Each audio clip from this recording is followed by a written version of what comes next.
Hey guys, what's up? Welcome back to the channel. It's Cynicalex. Terrible news we got yesterday. Bad news for the game and in general for the community. Nikos, aka Deathproof, is leaving YouTube. And it's a 13-minute and 28-second video up on his channel now. It's been up for about a day. I'm reacting to it.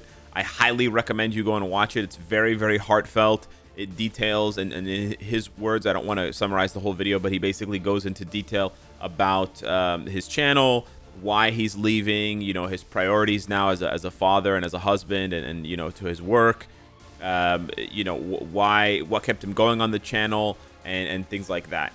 And I think this is a huge loss for MFF. I know a lot of people are going to remember when I covered Moonbro leaving, which feels like years ago now. I think it was years ago. I actually don't know how long ago it was, but it feels like it's so long ago. I can't really keep track of the time anymore when it comes to stuff like this, but it feels like it was a long time ago. But this one hits me even harder, not just because we collaborated, not just because Deathproof has an awesome channel, but because I think, you know, in some of the same ways as Moonbro, but on another level, Nikos is just so passionate about the game, so passionate, more passionate than me. Not that it's a competition or whatever, but just I said this when we first, I think in the first collab video we did, or the second one, I said that his energy for the game and the way he approached things, and just the passion and the enthusiasm, just, you know, beaming, radiating from him, the ideas that he was just popping off with at the, you know, off the dome, boom, boom, boom, do this, do this, do this, do this, do this, for, you know, this for the game, this for the PvP, this for the PvE, for new players, for the whatever. He reminded me of me years ago, like just the pinnacle of MFF content creation, which I think is really special. And it's not about the views, it's not about, like, you know, oh, making a career on YouTube. It's just about being passionate about something, right? In a way, we're kind of like, I don't want to call us artists because it sounds kind of cringy, but in a way, like, we're creating something, and then we're sharing it with other people, right? And I think Nikos really embodied, and still does embody, I should have picked a better there we go. I should have picked a better like moment to pause it. Sorry, Nikos. I picked the wrong one, bro. I wasn't paying attention to the expression you were making. I thought you looked good. But yeah, Nikos, man, like he's so passionate about the game. He's so passionate about what he does, and I think this is such a loss for the MFF community.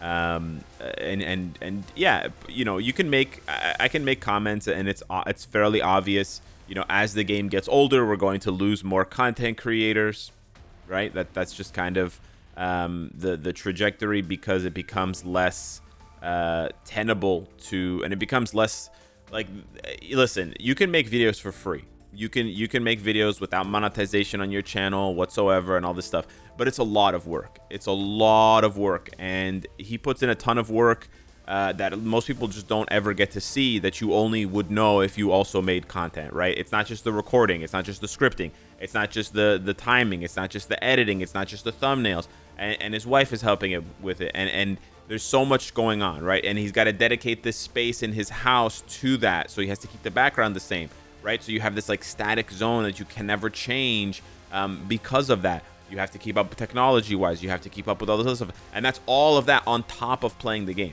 right? So doing all of that for free, I wouldn't do it, you know, and I know most other people wouldn't do it, and maybe I would have done it years ago. Obviously other people did it years ago when they were first building up their YouTube channels, but it's really hard.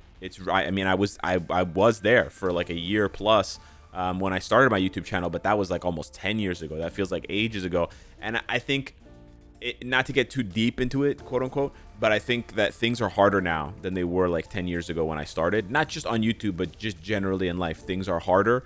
And so you have other things that take priority, and so you can't dedicate as much time. Like, I'll be honest, I think the quality of my YouTube channel has gone down. And some of that has to do with my own energy levels going down. Some of that has to do with the game not feeling like it's putting in as much effort, and maybe that's part of the situation too with Nikos. Like, I don't want to speak on his behalf, but I know he still loves the game. I know he's still playing the game. He's not quitting MFF. This is not a Godzillinator situation, right?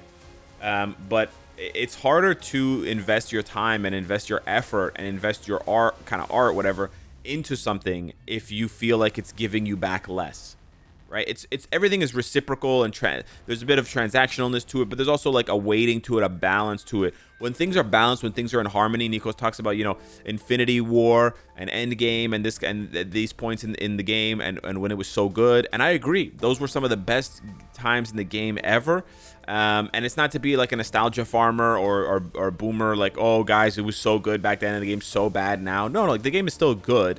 It's just that it really felt like they were, it really felt equal. It really felt like they were trying their hardest to give us the best possible product. They would go back after updates and they would update uniforms, update skills to more accurately reflect the movies. There was a lot of additional effort that we just don't, like, just genuinely, we don't see it anymore. We don't. So in that sense, the quality of the product has gone down, and it makes it harder to stay invested. I'm just cycling through, so Nikos looks like he's here with us talking. It sounds like he's gone. It sounds like he, like, died or whatever. Like, obviously, knock on wood, that would never happen. But he's just that he's leaving YouTube. Yeah. So it's tough. It's tough. And I think it's also, I think this is a bit of a commentary. Hey, there's Athena.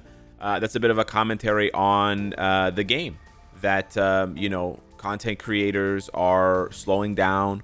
Right, content creators are thinking of taking a break. Content creators are taking basically an indefinite break, hiatus, whatever. I think the devs should take this as a warning, kind of. But yeah, I don't know. Maybe they're not listening anymore. Who knows?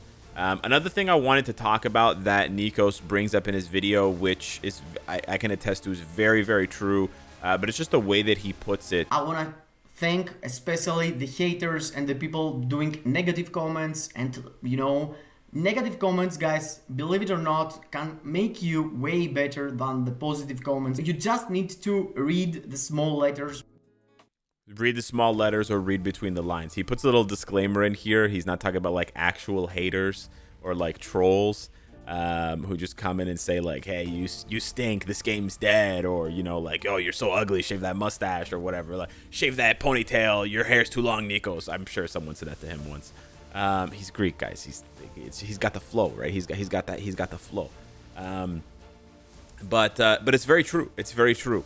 And if I could maybe for a second speak to what Nikos is saying, as far as it being advice for maybe anybody watching that wants to try out YouTube for any reason, or for any content, whatever, makeup, financials, hardware, home hardware, like whatever, it doesn't have to be gaming, is that there's a lot of there's some value to be extracted from negative comments, even though they hurt to read, even though they can be tough to stomach, and they can make you feel like you're wasting your time.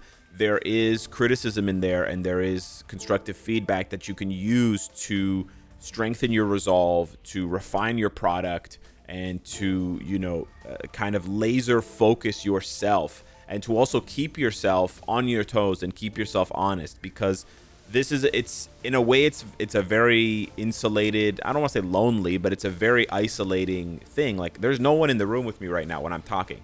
I think I'm talking to you guys. I'm imagining you guys in my head, but you guys aren't really there, right? And so if you completely isolate yourself, if you never read any comments, if you never do anything, you will become out of touch, 100%. You can maybe stay closer to the beat of things if you're, like, say you're playing a game, or you're doing something that has like a built-in social component where you can somehow keep track of the general feeling of things. But if you don't pay attention, if you don't look at the live stream chat and see what they're saying, if you don't see the kind of feedback that 3RL and the announcer are vibing off of, you will, and that's just an example relative to Marvel Future Fight, you will become so isolated, and your product and what you're saying will suffer tremendously. And I know you guys can probably see that on other channels that you watch, whether they're covering gaming news, whether they're covering politics, or whatever they're covering, is that you constantly need to expose yourself to other ways of thinking, even if those ways are wrong and rude. It doesn't matter. Just constantly exposing yourself, constantly challenging your narrative, constantly putting these questions in front of you makes you better, makes you stronger, makes you think more open-mindedly, and it makes what you create better. So I wholeheartedly agree with Nikos, and I think that's one of the best kind of parts of what he's saying that has general applicability. Like, obviously a lot of his like, this is a deeply personal video, so a lot of it doesn't necessarily apply one-to-one to people watching, but I think that one there, as he has this like quizzical look on his face, I think that one there is one of the best, and the way he synthesized it, I haven't heard someone say it that way, but it matches perfectly with the way that I feel about it, and my experience with it, both better and for better and for worse, because I've had I've had times where I shied away from the criticism, and I've had times where I embraced it because I knew that it would make me better in the long run. So with that being said, I think Nikos Deathproof made us all better in the long run, certainly made me better in the long run. I don't want to get emotional now here, but it sucks that we're losing him. And yeah, maybe one day he'll jump back on. I don't like saying that kind of stuff. I don't like leaving things open-ended, but I also don't like just slamming the book shut and being like, okay, bye, see ya, never. Like, I don't want to do like an Irish goodbye or whatever. But at the same time, I don't want to speak for him, and B, I don't want to downplay the importance of all of the things going on in his life, because I know they're super duper important. So listen, the MFF community and I would be lucky to see you again, Nikos. But if not, you've left us with a lot of valuable lessons, a lot of awesome content, and yeah, we were better with you. Anyways, bro, take care. All the best. You know the drill, bro. We talk privately, so I don't need to lay it all out here now in the video. But all the best to you. You're gonna crush it in the future. I know it. You're crushing it now already. But it's gonna be fantastic. Keeping up with you, bro, over the years. And yeah, hopefully we have like the Deathproofs update where his fingerprints are all over it, and the devs were like, oh shit, we have to like improve the game. Guys, buckle down, like get the belts out, like we're losing not the ship is sinking, but anyways, this outro is a struggle for me. Thanks for watching the video. This one's for you, bro. And I'll see you in the next one. Take care.